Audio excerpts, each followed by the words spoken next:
Hello friends, welcome to Tiruppur சமையல் தமிழ். அனைவருக்கும் வணக்கம்.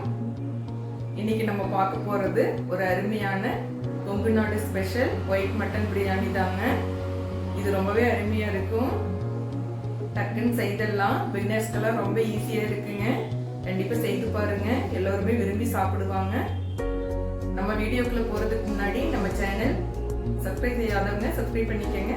பக்கத்தில் இருக்க பெல் சிம்பிள் கிளிக் பண்ணி ஆல் கொடுங்க. வாங்க எப்படி செய்யறதுன்னு பார்க்கலாம். மட்டன் இது 1/2 கிலோ இருக்குங்க. அளவான சைஸ் கட் பண்ணி வாங்கிட்டு வந்திருக்கிறேன். நீங்கள் பிரியாணிக்குன்னு சொல்லி கட் பண்ணி வாங்கிக்கோங்க. போட்டுக்கலாம். 2-3 டைம் நல்லா வாஷ் பண்ணி எடுத்துருக்குறேனுங்க. போட்டு வேக வச்சுக்கலாங்க. கொஞ்சமாக கல்லுப்பு போட்டுக்கலாங்க. வேக வச்சு இது வேகிற அளவுக்கு தண்ணி விட்டு வேக வச்சு எடுத்துக்கலாம்.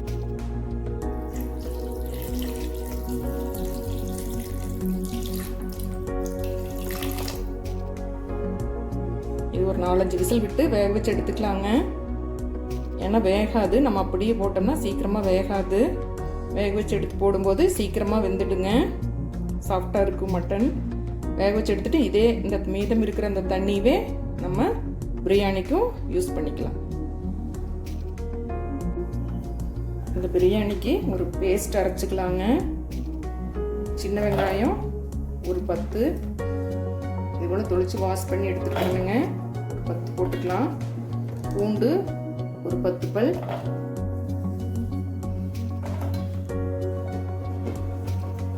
இஞ்சி பூண்டை விட கொஞ்சம் கம்மியாக எடுத்துக்கணுங்க. இந்த அளவுக்கு போட்டுக்கலாம். பச்சை மிளகாய் ஒரு 4. நீங்கள் எவ்வளோ காரம் போடுவீங்களோ அதுக்கு தகுந்த அளவுக்கு பார்த்து போட்டுக்கங்க. 4 கொத்தமல்லி இதழ் சிறிதளவு போட்டுக்கலாங்க. பட்டை ஒரு துண்டு, கிராம்பு 2, ஏலக்காய் 2,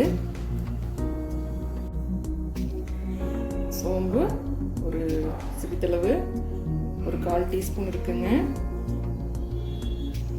கொஞ்சமாக தண்ணி விட்டு நைஸ் பேஸ்ட்டாக அரைச்சி எடுத்துட்டு வரலாங்க. இதுக்கு 1/4 படிங்க. இதில் 1/4 கப்பு அளவு எடுத்துக்கிறேன். இது 250 ml கப்போட அளவு தான். இது 1/4 கப் எடுத்துருக்கிறேனுங்க. ரைஸ் 400 கிராம் இருக்கும். நல்லா 2-3 டைம் வாஷ் பண்ணிவிட்டு தண்ணி விட்டு ஒரு 20 நிமிஷம் ஒரு 1/2 மணி நேரம் ஊற வச்சு எடுத்துக்கலாங்க. வாஷ் பண்ணி எடுத்துகிட்டு வந்துட்டுனுங்க. தண்ணி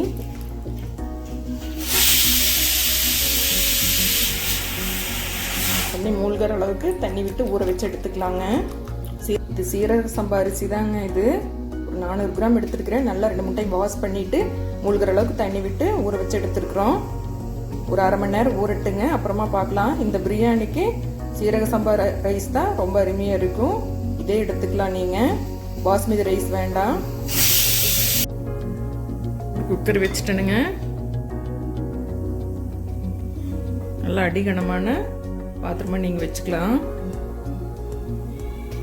சூடாகட்டும். நெய் விட்டுக்கலாங்க.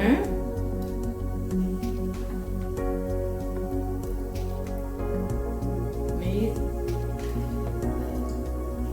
3 டேபிள் ஸ்பூன் அளவுக்கு விட்டுறேனுங்க. கொஞ்சமாக ஆயில் விட்டுக்கலாம். ஒரு 2 டேபிள் ஸ்பூன் அளவுக்கு விட்டுறேனுங்க. நீங்கள் கம்மியாக போதுன்னா கம்மியாக கூட விட்டுக்கலாம். சூடாயிடுச்சுங்க. பிரிஞ்சி இலை 1 போட்டுக்கலாம். பட்டை இந்த அளவுக்கு ஒரு துண்டு,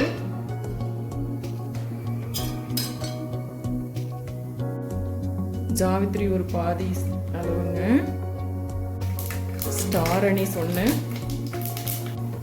மராத்தி முக்கு 2, கல்பாசி சிறிது, ஏலக்காய் 2, கிராம்பு 2,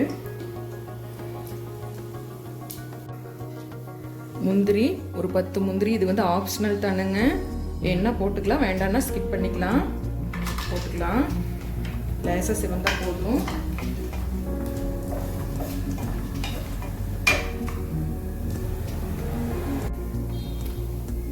பெரிய வெங்காயம் 2 மீடியம் சைஸுங்க. இது போல் நீளவாக்கில் நறுக்கி எடுத்துக்கிறேன். போட்டுக்கலாம்.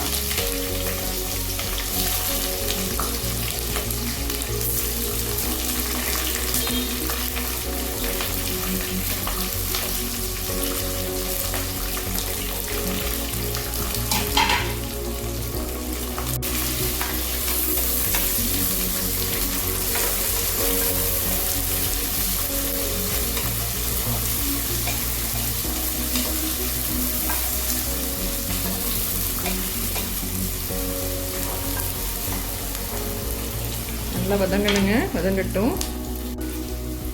பச்சை மிளகாய் ஒரு 4ங்க. நீங்கள் எவ்வளோ காரம் போடுவீங்களோ அதுக்கு தகுந்தளவுக்கு பார்த்து போட்டுக்கங்க. ஏற்கனவே ஒரு 4 போட்டு அரைச்சிருக்கிறோம்.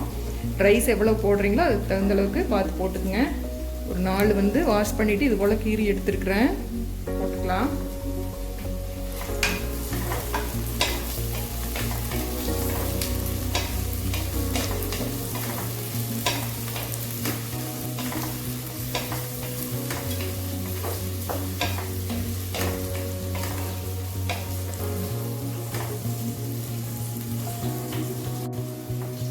போல வதங்கணுங்க. வதங்கிடுச்சு.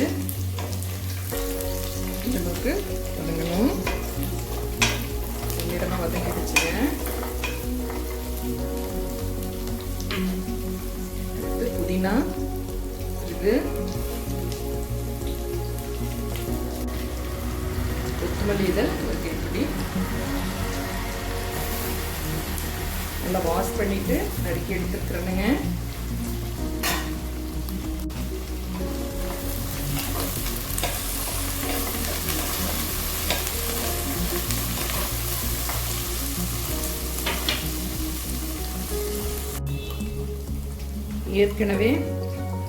ஏற்கனவே இஞ்சி பூண்டு போட்டு அரைச்சிருக்கிறேங்க. அதனால இது ஒரு 1/2 டேபிள் ஸ்பூன் மட்டும் போடுறேனுங்க. பார்த்து அளவாக போட்டுக்குங்க. நீங்கள் எவ்வளோ ரைஸ் போடுறீங்களோ அதுக்கு தகுந்த அளவுக்கு பார்த்து போட்டுக்குங்க. அடுத்து இந்த அரைச்ச அந்த பேஸ்ட்டும் போட்டுக்கலாங்க. இந்த வெங்காயம், பச்சை மிளகாய், இஞ்சி பூண்டு எல்லாம் போட்டு அரைச்ச அந்த விழுதையும் போட்டுக்கலாம். நல்லா பச்சை பாசம் போகிற அளவுக்கு வதக்கிக்கணுங்க. ஏன்னா நம்ம பச்சையாக தான் எல்லாம் போட்டிருக்கிறோம்.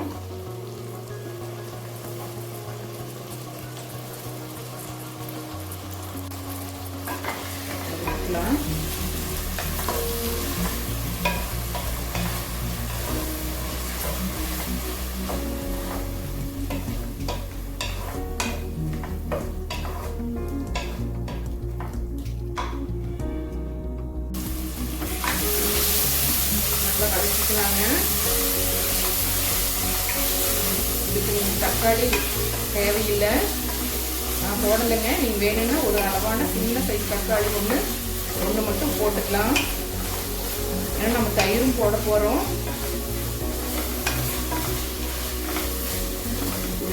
ஒயிட் பிரியாணிங்கிறதுனால தக்காளி போடலைங்க. தயிரும் லெமன் ஜூஸுமே போடும்.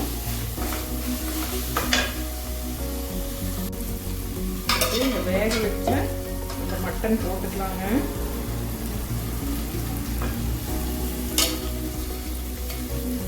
ஒரு 4-5 விசில் விட்டு வேக வச்சு எடுத்துருக்குது.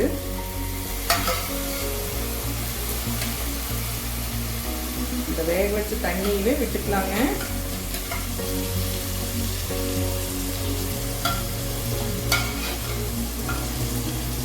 இந்த தண்ணியவே கலந்து விட்டுக்கலாங்க.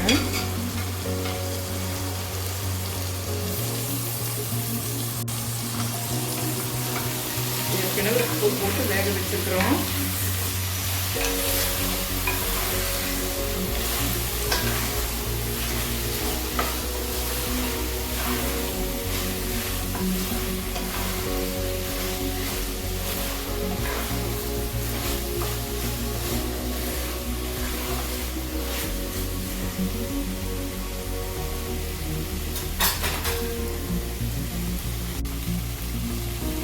தயிர் போட்டுக்கலாங்க. ஒரு கரண்டி போடுறேனுங்க, புளிக்கரண்டி. இது ஒரு 40 மில்லி அளவுக்கு இருக்கும். நல்லா மட்டன் சாஃப்டாக இருக்குங்க. டேஸ்ட்டும் ரொம்பவே அருமையாக இருக்கும்.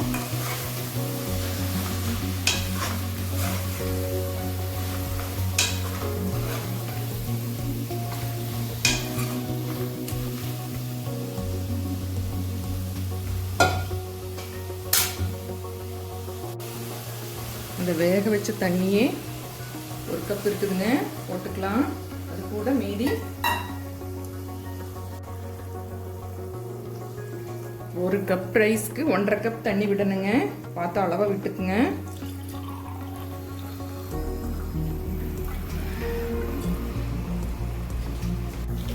சால்ட் ஏற்கனவே மட்டன் வேக வைக்கிற போட்டிருக்கிறேங்க. பார்த்து அளவாக போட்டுக்குங்க.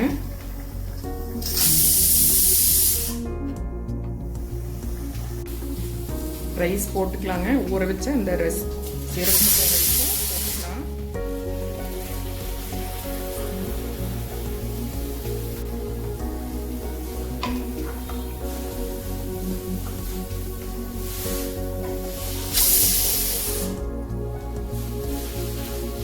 ரொம்ப போட்டு கலந்து விடக்கூடாதுங்க. ரைஸ் போட்டதுக்கு அப்புறம் உடஞ்சிடும்.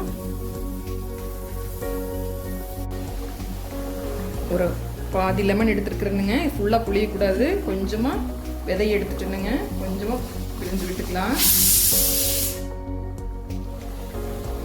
ஒரு 5-6 ட்ராப் மட்டும் விட்டுக்கிறேங்க.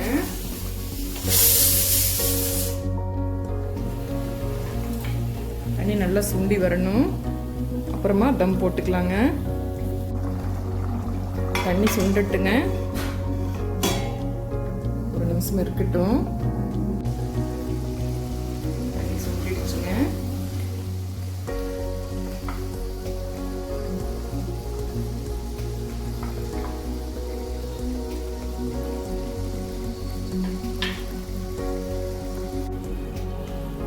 அடியில் இது போல ஒரு தோசை தவா பழசு எடுத்துக்குங்க.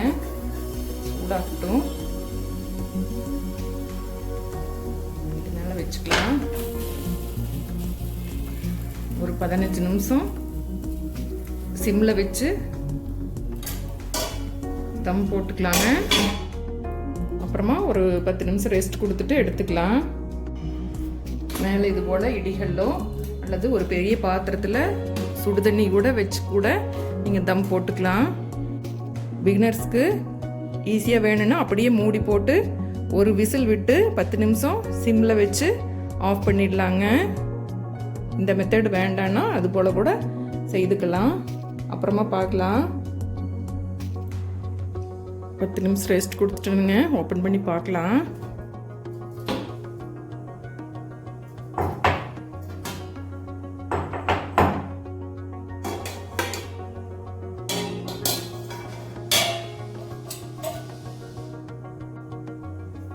நல்லா திடுப்பில் கிளறுங்க. இல்லைன்னா ரைஸ் உடஞ்சிடும்.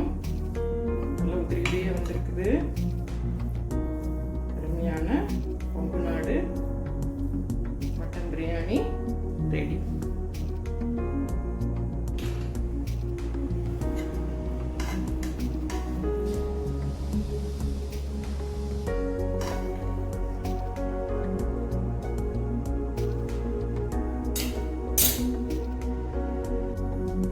அருமையான கொங்கு நாடு ஸ்பெஷல் வெள்ளை மட்டன் பிரியாணி ரெடி.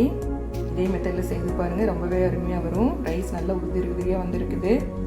தயிர் பச்சடியோட மற்றும் மட்டன் கிரேவியோடு வச்சு சாப்பிடுங்க. ரொம்பவே அருமையாக இருக்கும்.